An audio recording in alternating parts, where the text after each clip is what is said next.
How did you become the voice of darts? How did you get into it? Purely by accident. I'm the tournament director, Tommy Cox, one of the founders or founder of the PDC. He said, we're not having 3 referees. Welcome to the PDC. Have you ever had any issues with anybody, any altercations yourself? The odd one or two, yeah, over the years. Have you met Michael Buffer? Yes. What's he like? Next question. No, I'm not a great fan of Michael Buffer.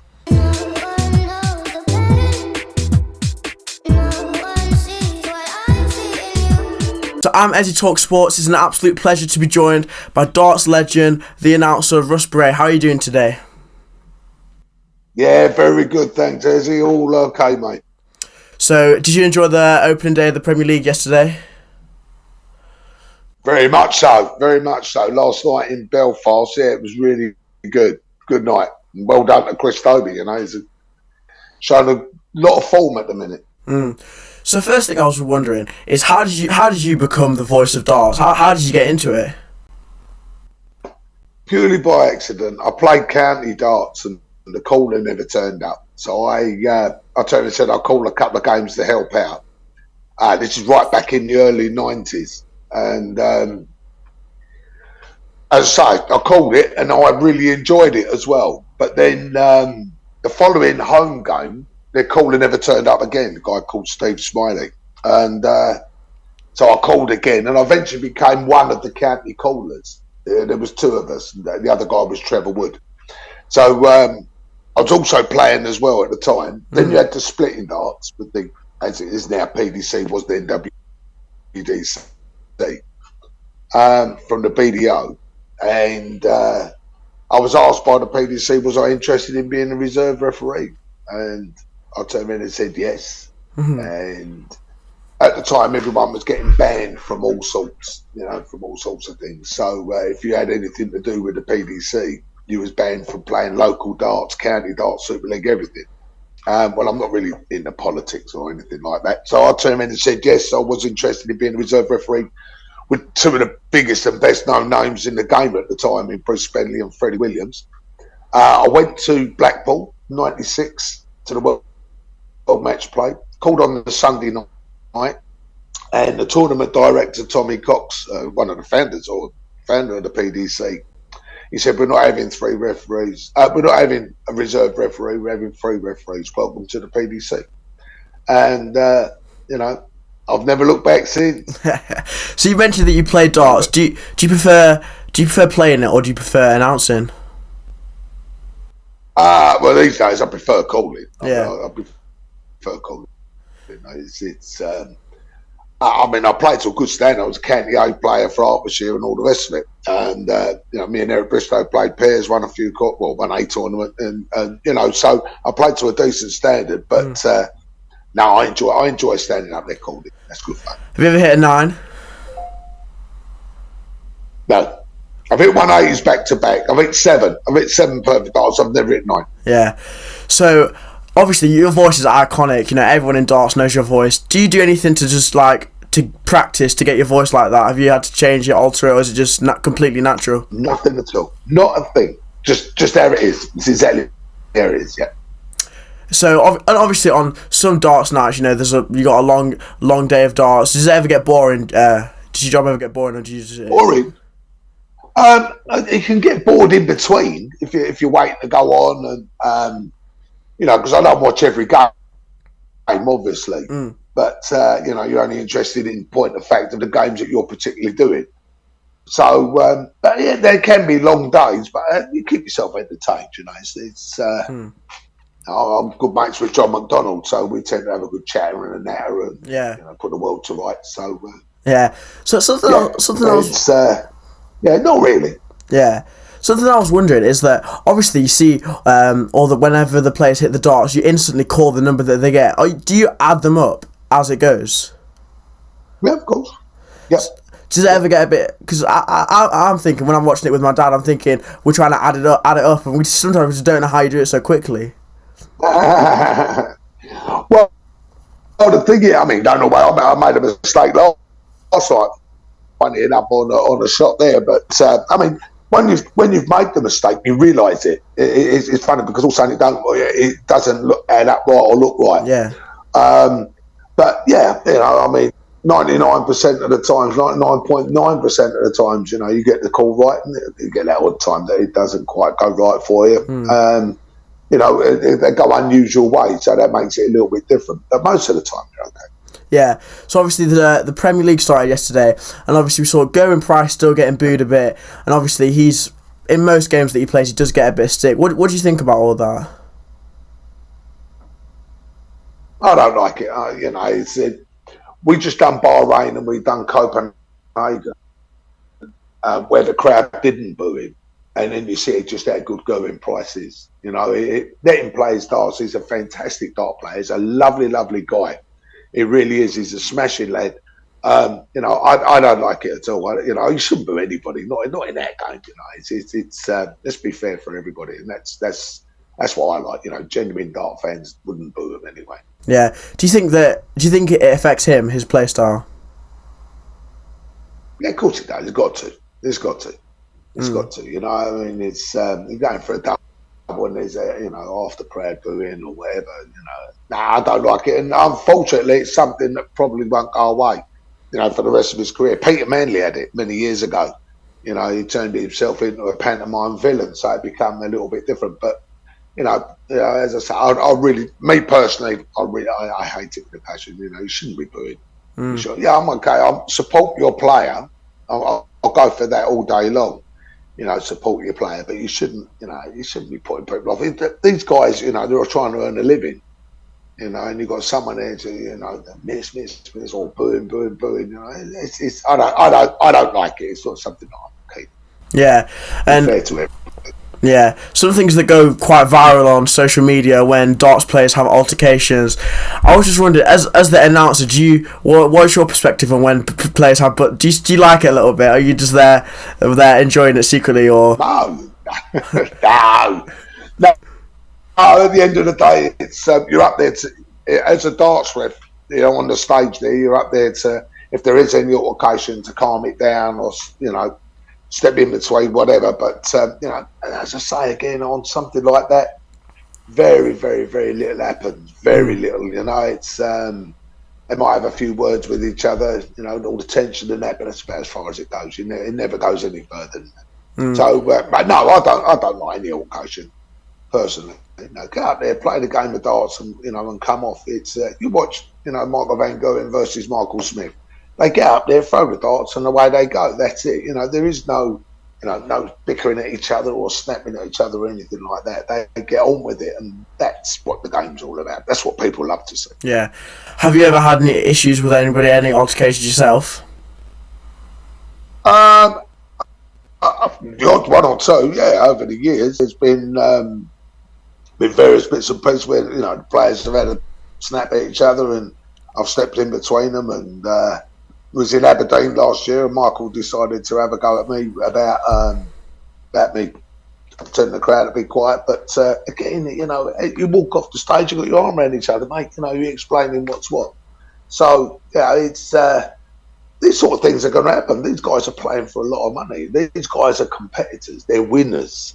They are winners, and no winners are nice, if you know what I mean, within a sport, and I mean that in a very open way. You've got to be ruthless. The guy's up there. He's up there to take the dinner off your table. He's up there to, there could be 50 grand on a particular match or a world championship final. You're talking over £250,000 difference. That you're playing for. So, yeah, you're going to have a lot of tension. There's going to be a lot of feeling there. So, but you're there for that. Yeah. As I say, so you very, very odd rare times, you can have a little bit of that. So, what's the best game that you've seen live? You've seen loads. Is there any one in particular that sticks out as the best game? Taylor Barney final, 2007. The last one at the Circus Tavern, World Championship final. That was fantastic. So was this one. So was this year's one. Yeah. Honestly, this year's World Championship World Championship final was an absolute belt. Obviously, because you had the missed 9 dart and the 9 dart, you had virtually the perfect leg. But Absolutely amazing. Absolutely amazing. And what's the craziest thing you've experienced up there on the hockey, up there on the stage? Sorry, in a game of darts. Anything sticks out? Craziest. I'll tell you what, I should go back to the World Grand Prix many years ago. We was in Rosslare in Ireland, and I was calling for Peter Manley, and Phil Jones, the MC at the time, the one before John McDonnell, was making an announcement. And it was actually in a big, massive marquee. Massive marquee was where the stage and everything was for that. And one of the wires broke. Hold the marquee up inside, and you could hear it swish around as it shot across the stage. Yeah, I mean, if it had hit anybody, it cut them in half, literally. Yeah, literally, we took someone's head off if it caught them in the neck. So that's one of the most bizarre, I suppose. Yeah, and Phil the Power Taylor's won the most world championships. Do you think that if he was in his prime now and he was a bit younger, do you think that he would be as dominant as he was back then? Definitely, yeah. He set the barriers. He's what's made darts what it is today. When you talk about average, I mean, I'm not a great fan of averages. Averages to me don't really mean a great deal, unless you win unless you win, 10-0 or 15-0 or whatever. You got to win 2-0 for it to be the perfect average. But Taylor's consistency. I wouldn't say he'd win as many as he did, but he would win most of them. Because of his consistency. Very, very rarely was Phil out of sorts. I mean, his B game was as good as most people's A game, and when he played his A game, nobody could touch it. But when you look at someone like Michael's A game now is the very, very best. In today, Phil, I would still say Phil was the greatest player I've ever seen, solely because of consistency. He was consistently brilliant. So a little bit not about darts. What did you do? What did you do before you were a darts announcer? Oh, blimey. Well, if you want to go back to the 70s, I was a policeman in London from 73 to 89, so around 16 years in the Met. Came out of that, I became a driving instructor.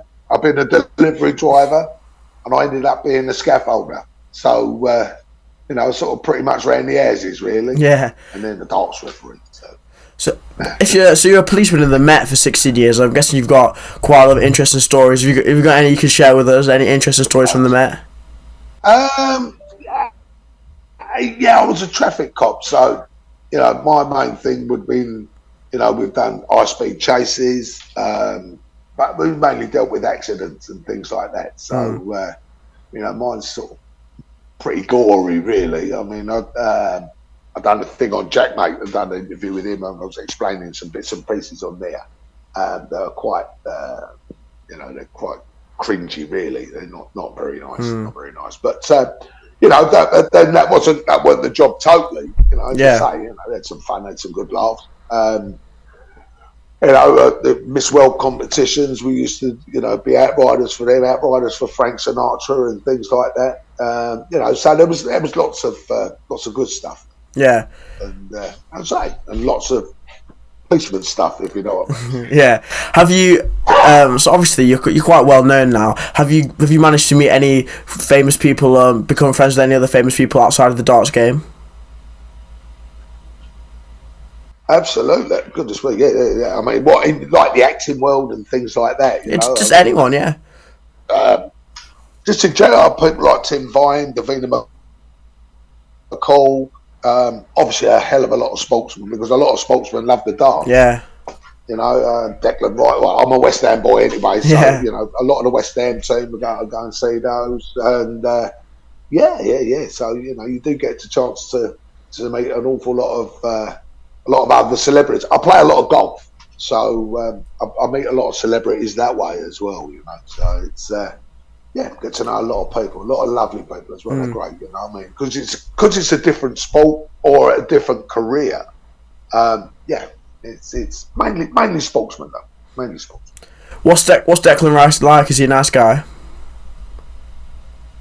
Lovely kid, yeah, great kid, brilliant footballer, brilliant footballer. But as a person, he's a very, very, very nice person. He really is a lovely guy. And Cresswell, Aaron Cresswell as well. No, them two in particular, but yeah. So have you? Do you go down to the London Stadium sometimes and watch West Ham? I've only been there. I'm so busy. I mean, work-wise, I'm so busy. But I've been down there a couple of times. Yeah, get invited. I'll tell you what. I go to Ipswich mostly. My great mates with Keith Bella, '83 champion, and he lives 20 minutes from me here, and he's a massive Ipswich fan. Well, we do some stuff for the academy at Ipswich, and have done for the last good few years. So I tend to go down to Ipswich a lot, go to the director's box down there and watch the various matches. And they're doing okay this season, which is good. And I've got an affinity with Ipswich anyway. My dad was born in Thetford, which is, again, between where I live now and Ipswich anyway. So, that's I've got an affinity for them. And it's good to go down there as well. So I enjoy their football. They're good this season. They're having a good. So hopefully they'll go up. How do you think West Ham are going to do? How do you think they're going to finish the season? I don't think we'll get relegated. I think we're too good to get relegated, but we've got to be careful. I mean, we're struggling a little bit at the moment, but hopefully they'll, ride the storm. And you only got to get 2 or 3 wins on the bounce, and you can go through. You go halfway up the table, but we've got a little bit of a tough next 3 or 4 games. So I know we've got Newcastle this weekend, so that's going to be tough because they are playing absolutely lovely at the minute. They're doing what we've done last minute. They're running 3rd in the league at the minute. In the final of the Carabao Cup, they're a good side. Good side. Who do you think is going to win the Premier League? Do you think Arsenal are going to? I do. Yeah, I do. I do think Arsenal will win it. Yeah, they're playing. They've got it right this year. They really have got it right this year, and I do honestly think they will. Yeah. Do you watch any other sports? You mentioned golf, football. Yeah, most sport. I've got the cricket on there, so I mean, which is like the overseas 2020 stuff. Yeah, I mean, I watch most sports. Stuff I'm not fussed on is horse racing. I'm not a great fan of horse racing. I'm not a great fan of motor racing. I'm not a great fan of basketball. If there's nothing else on, I'll have it on. So, yeah, the sport is. I love the sport. On this channel, we cover a lot of boxing. Are you interested in boxing? Yeah, absolutely. I've done about 8 world title fights, MCing over in Germany. So yeah, I do love boxing. Which was your favourite? World title fight to MC at? I'll tell you what, I've done Arthur Abrahams. And he fought Robert Stieglitz, which is both Germans, and that was an absolute cracking fight. Really enjoyed that. Though I actually MC that. Yeah. But I mean, as I say, I've been following boxing for a long time. Yeah. Who are some of your favourite fighters? Ali, Foreman, Frazier. I can go back in them days and bring it up a little bit more up to date. You've got Manny Pacquiao, who I like. Ricky Hatton I liked as well, people like those. Hatton, he could hit well. We went to Las Vegas to watch him fight at the Thomas and Mack against a guy called Castillo, and we were sitting quite a way back. Went to the after party after that, which was great. Wayne Rooney walked his belt into the ring and everything, and Joey Barton had just signed for Newcastle, so that's how far back this was. But we were sat quite a little way back, and when Hatton hit Castillo in the ribs, we heard the crack at the back, halfway up the auditorium. It was such and he went down, like a sack of potatoes. And but you could actually feel that, and it's it's I love this one. Do you agree with? Have you seen any of the YouTube boxing that's coming up now? No, I haven't. No, it's I know it's getting more and more popular, but I haven't. I've got to be honest, I don't really go on YouTube a lot, so I haven't seen that. But the other thing I like is UFC as well. I do like that as well. Yeah, we do a bit of UFC as well. Do you think John Jones can beat Cyril Gahn? I'm going to be honest with you, I don't know. It's as I say, the real big names. Again, I'm not all that au fait with, because as I say, I sit and watch it on BT Sports some nights on a Saturday night or Sunday night, and you see the various fighters come up. But the names, I am not. I mean, the Conor McGregor, obviously. I mean, because he's the obvious one. But names like that, I'm not all that au fait with. Yeah, so a bit back to boxing. So Tyson Fury looks like he's going to be fighting Usyk. Who do you think is going to win that one? Fury. Fury's the best boxer. Fury's the best boxer in the world at the moment. Definitely. I mean, I think Usyk's is is as hard as the floor. He's as tough as they come. But I think Fury will be too powerful. Do you think that Anthony Joshua? Do you think he's got any way back into the big time for boxing? I hope so, because him and Fury would have been the fight everyone wanted to see. It's a bit like back in the day when you had Bruno fighting Bunker and things like that. Gary Mason was, Bruno and Gary, a guy called Gary Mason, sadly died. He got killed on a bike. Great fighter, but they would never put the two together, because Frank was the big name, and I honestly think Gary Mason would have, if he'd not beaten him, honestly, it'd have been such a close fight. So when you look at things like that, and I think that's exactly what's happening in today's world with Fury and what's his name? Yeah. It's I hope he does. I hope AJ does come back and have a fight. I've heard different things that may be happening, but we'll have to see and watch this space. Yeah. So, which other world title fights have you emceed over? Goodness me. I've gone, like I say, Robert Stieglitz about 3 times, Arthur Abrahams, Jürgen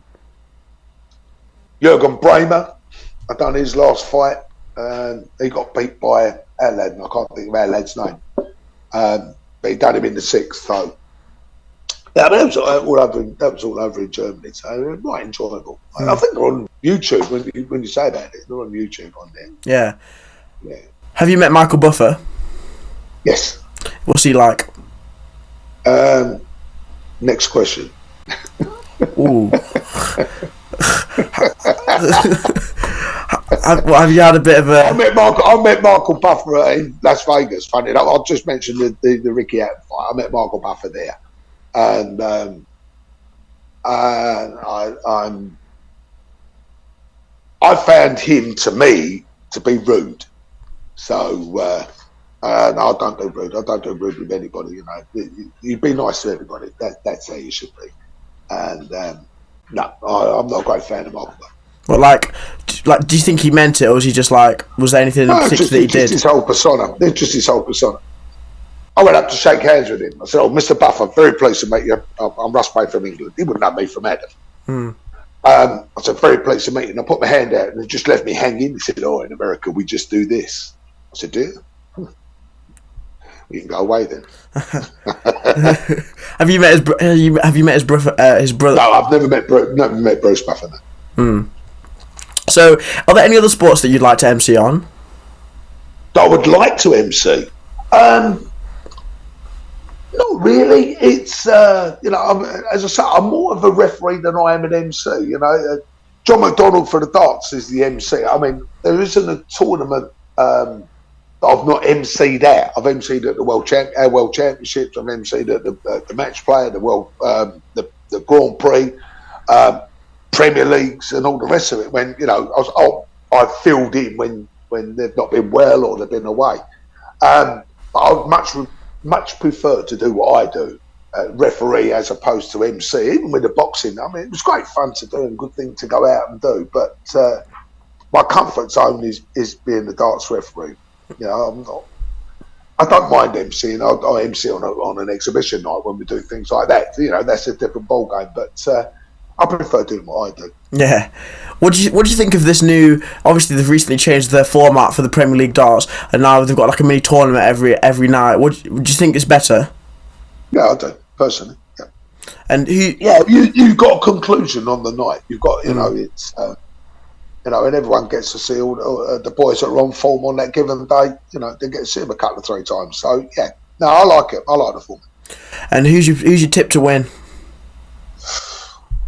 You could never ever bet against Van Gerwen. You'd be crazy to bet against him. Not that he wins everything, but you'd be crazy to bet against him. I'll tell you what, I think he's probably one of the most open. The most open. If you look at the top 4, I would say Van Gerwen, Price, Peter Wright. You can throw a blanket over the other 5 then. 5, Dobie's at full. But don't forget, this goes on for 16, 17 weeks. Johnny Clayton, he's a terrific player. Nathan, the boys, they're all there. Yeah. They're all there. Believe you me, and it's a toughie. But that's what I think. That's certainly your top 3. Do you have a favourite night in particular?